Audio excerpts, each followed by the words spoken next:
Hello there. I've got some stuff for you, please. And this is the original. This is my copy. If you would be more kitchen on it. You can see this is a Writ of Prohibition. This is Harnasch, Jim Gray, and the 3 county commissioners for illegally paying invalid salaries.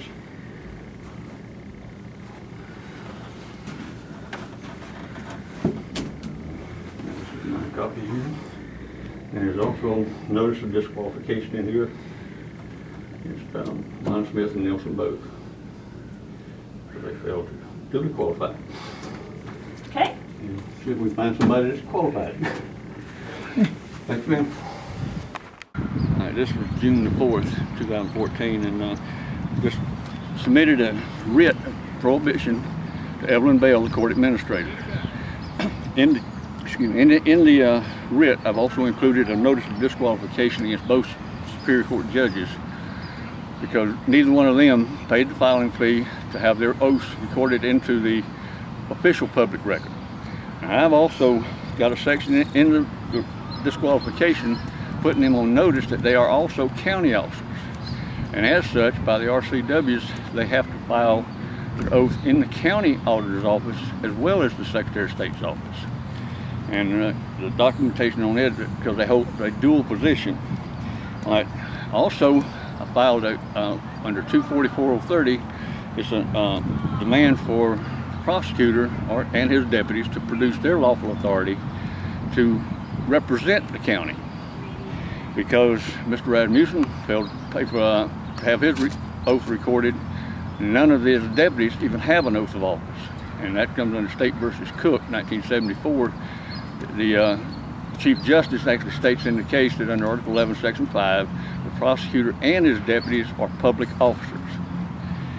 And in fact, that's the only thing that gives them authority to sign documents in the name of the state itself or the county. So the only other option to have to get somebody to represent the county would be for the county commissioners to appoint a special attorney.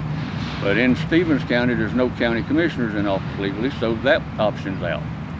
So at this point, they're going to have to, first they've got to come up with a judge, and in the writ I've demanded that he produce a lawful copy of his oath of office to be filed into the court record before he can make any determinations on the merit of the writ. And then they're going to also have to try and find somebody through lawful authority to represent the county and answer the writ, because if there's no answer to a writ, then the ruling has to be made on pleadings filed by the plaintiff. And so since there's nobody around here, and then I've also got documentation that the Attorney General's office cannot enter in it either because none of them failed, qualified for the office. But it basically amounts to is because there's the term officer is defined in law under 116.065. And in McIntosh versus Hutchinson and Lyons versus Ruff, they defined an officer as Fritz versus Gibbs, not Lyons versus Ruff. But anyway, an officer is defined with 5 different primary elements. And the last one is that the oath has to be taken and filed. Plus, under federal law, it's also mandated it has to be recorded under 4 U.S.C. Section 102. And so what it amounts to, though, is the officer under 3617 and an employee are the only ones authorized to receive public money. A de facto officer, as the courts have named them, the ones that failed to qualify, do not have a right to salaries or benefits. So that means that not a single official in this county for close to 20 years now is entitled to a retirement or anything else. Now the only problem is going to be that I haven't been able to find a single judge yet that's in office legally, so there's going to be a problem on that, trying to find somebody that they can bring in. Now they'll probably try and come in with a judge like Judge Clark in Spokane, and he'll try and intimidate his way in. And if he tries that, then this time I will file a writ of Mandamus on him, because once he has knowledge that he failed to duly qualify, and I've already sent him notice also, then he loses all immunity, whereas judges have given themselves absolute judicial immunity, even when they act corruptly or maliciously. which is contrary to the original immunity that was set up by Lord Coke in 1608. And but when they act with knowledge, then there is no immunity, and so then they're liable to civil suit. And they said flat out it wasn't a document, so I contacted the State Records Committee, and they sent me a document that they created, and it's signed by a representative from the State Auditor's Office, Secretary of State's Office, and the Attorney General's Office, declaring that the oath of office is an official historical record document. And therefore, you know, it has to be recorded, and it has to be done in a certain procedure. But then they turn around under 6504-040, well, under 010, it says that the definitions of that chapter apply except were defined, you know, well, we got exact word, but except in some circumstances. So because 6504 relates to the county auditor's duties, the Highway Patrol, the Secretary of State, and the state auditors all claimed that that didn't apply. But it does apply because it's how a record is actually created, and without the page number, book number, and everything, it can't be found. Like Judge Sweeney, as Chief Justice in Spokane Appeals Court, hasn't had an oath since 1992, and I've got it from State Archives, and I've got the return check where I sent for a certified copy of it, and they sent it back saying there was no such thing. That's the latest they had. In the appeals court, there's a guy named Steve Goff that's the commissioner, and he's never had an oath of office. And these people are making rulings on people's lives, putting them in jail and everything else, and yet they're committing felonies, you know, coming and going and all, but they think they're above the law. Now the State Auditor's Office, under Initiative 900, which is 4388-160 in the RCWs, was enacted or voted in by the people in 2005. And under that, the state auditor is supposed to be doing audits and accounting for every dime of public money that comes into the state and to the counties, right on down to the cities. The county is supposed to be audited once every 3 years. In 2009, when they audited, they claimed, they put it in writing, they had gotten certified copies of the oaths of office of all the elected officials from Tim Gray. And I sent them notice back, and they couldn't have, because I got copies of all of them, and none of them are recorded. So they said that they did have a CD with copies of the oaths of elected officials from Penderay County. They sent that to me. Downloaded it. Every elective office there filed them on, I think it was January the 18th, which was 18 days too late. Plus, there was no filing fee, so that's filing false documents. Now, I brought it up too, as far as the oath of office is the only thing that gives an officer, or creates an officer, right, and it's the only thing that authorizes them to receive public money and salaries and benefits. So I asked them then, I said, well, how do you verify these certified salary warrants that the people are actually authorized to receive that check? And I said, well, you don't even check to see if they have an oath of office in there. And they said, well, no, they didn't check that. And so they were supposed to notify me when they came into town to do the last audit last year, and in 2013. But when they waited till the last minute and called me, and they were already in town. And since I'm about 35 miles away, I still came on in, and I talked to the lady, and I recorded the conversation. And in this conversation, she stated flat out they were not going to check the oath of office. And so I asked her the same thing, but yet they can't give any reason why, because under the duties of the auditor, under 4309-260, they're supposed to make sure that the Constitution and the laws are being followed, and they're supposed to account for every penny of the public money. There's four different RCWs under their duties of the state auditor regarding their audits and everything. If they have any evidence or suspicion of misfeasance, malfeasance, or non-feasance, it's supposed to be reported to the State Attorney General's office for investigation and prosecution. And there can be no compromise. It states right in the duty of the auditor, there can be no compromise on any of the charges.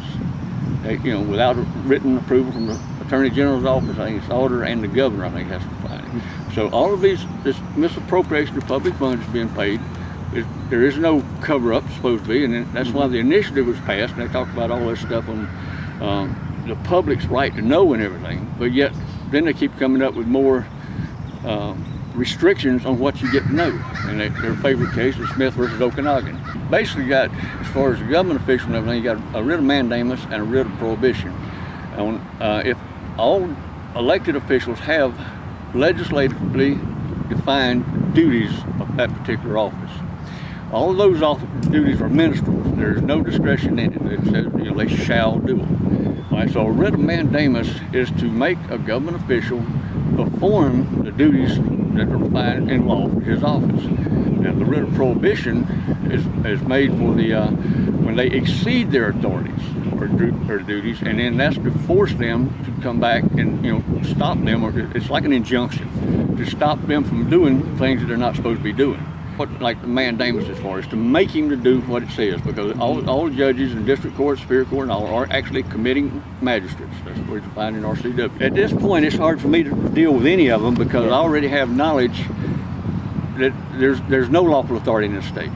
Now, certain officers I haven't contacted yet, even though I know, but I don't have definite proof that they're not in office legally. So I'm still using them because, me to go in there and try and force them to do something when I know that they're not authorized to do it would be another crime in itself. Yeah. So that's why I've given up on trying to deal with the locals and everything. But this way, it's up to them to find me a judge that is in office legally to hear this writ here.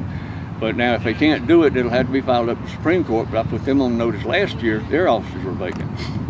So that kind of eliminates it. But okay, quickly, the prohibition part and the salary warrants. Can you specifically explain who the prohibition is against and what would ultimately result if they're not in office? Okay, on all the salary warrants, that's why they're supposed to be certified salary warrants. Each department head or his assignee is supposed to fill out a form every month to cover all of the people that are employed in his department or in agency or whatever.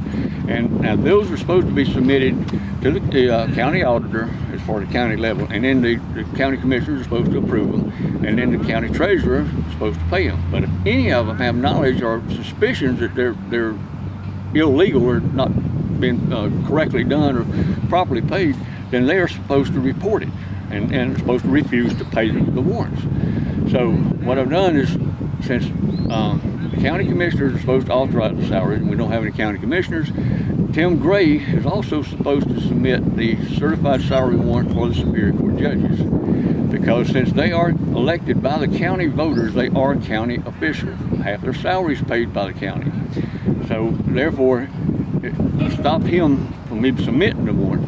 And then Susan Harnasch has noticed that her office is vacant and all these others too. So if she turns around and pays it now, she's committing about 4 felonies right there. And now, since it's been almost 2 months now since they were all put on notice through the assembly group and all, that there's nothing, they have no excuse, and because willfulness and intent is established through knowledge. And since all government officials are supposed to know the duties of their office before they even run for the office, and so just like qualifying for the office, it's their responsibility to inform themselves on what it takes to qualify for an office. But even though I first put them on notice in 2005, and Lloyd Nickel is in the prosecutor's office, he's been there since September 1990, has never had an oath of office, never had a valid appointment. Judge Baker in court, actually, I objected to him being there and representing the county. Judge Baker asked him if he had an oath of office. He said he did, so he lied in court.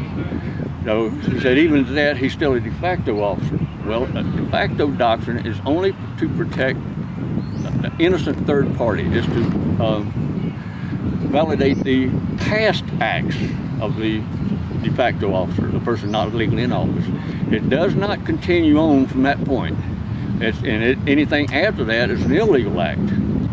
At this point, with the run-ins I've already had with the county, it's probably going to end up having to do a mandamus against the county to find somebody that's authorized, or else they just take it on to federal court, because there's no remedy, and the law guarantees a remedy to everybody. So that's right. It's for every injury there should be a remedy. Yeah, and so there's just no other way around it. Okay.